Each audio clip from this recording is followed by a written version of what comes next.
Yeah. Vedant. Now, Vedant, from this podium, we heard some time back that if Sinwar was to depart the sea, the war would end. I remember things akin to it would end tomorrow and so on. But what we have seen, I don't think we've ever said. I'm always happy to give you the space to ask whatever it is, whatever questions that you want to ask. But I am gonna just jump in and say that no one has ever said that. What we were talking about was that Mr. Sinwar had a choice to make as it relates to the ceasefire proposal that had been on the table, and that he time and time again chose not to accept what has been on the proposal. We never said that if he were to die or be killed, that all of a sudden would mean that the conflict would end. What this means, and what we said on Thursday, and what the secretary stressed in his meetings with Israeli counterparts today, is that this is a new opportunity. His death is a new opportunity to reinvigorate that conversation and work to get a ceasefire proposal, one that allows an influx of humanitarian aid into Gaza, one that brings the remaining hostages home, including the 7 Americans, and get us on a path to diplomacy that we hope will help get this region out of the endless cycles of violence. That's what this is about. Fair enough. Now, what we have seen since Sinwar's death is really an intensification of this assault. As a matter of fact, it probably surpasses other times. Israel has always greeted American officials, the Secretary Blinken, with increased assault on Palestinians and so on. But we have seen really, a spike in killing dozens, hundreds of Palestinians since last Thursday, when they announced the killing of Sinwar, even with some people calling for resettlement in Gaza and so on.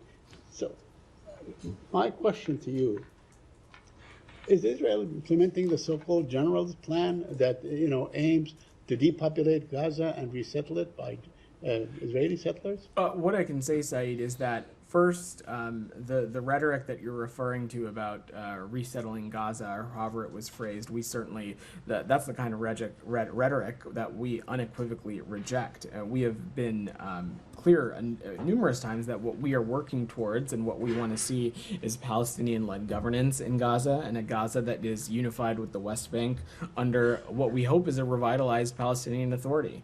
The Secretary was clear about this in the immediate months after October 7th in a speech that he made in Tokyo that fall, where he laid out that there can be no long-term displacement of Palestinians from Gaza.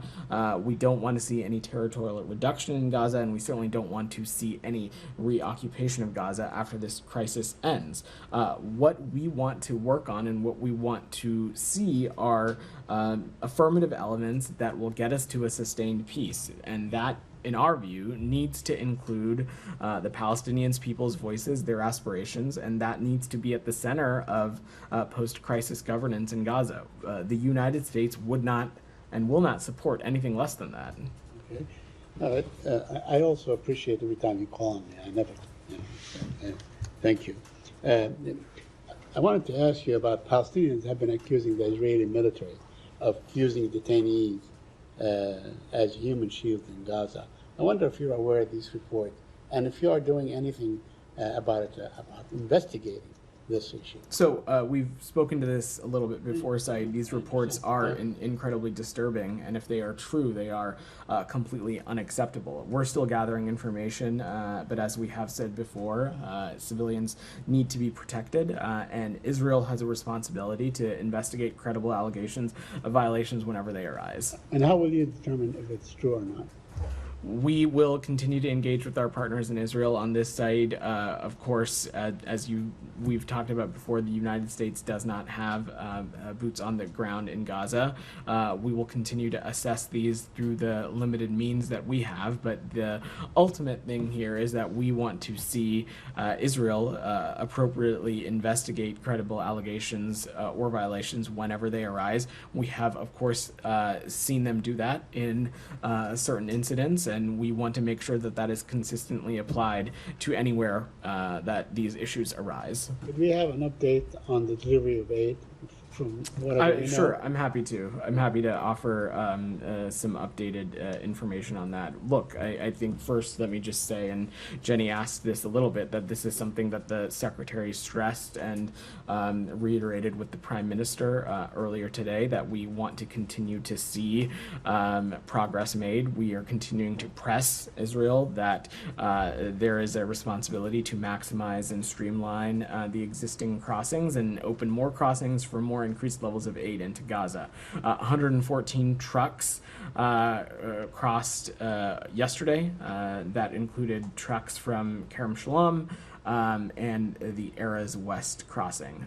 Certainly, I don't say that to try and make the point that that is satisfactory or enough. But we want to continue to see a steady influx of trucks and humanitarian assistance into Gaza site, especially as the region heads into the winter months. We want to make sure that appropriate foodstuffs and winterization supplies are appropriately surged. Thank you. Yeah.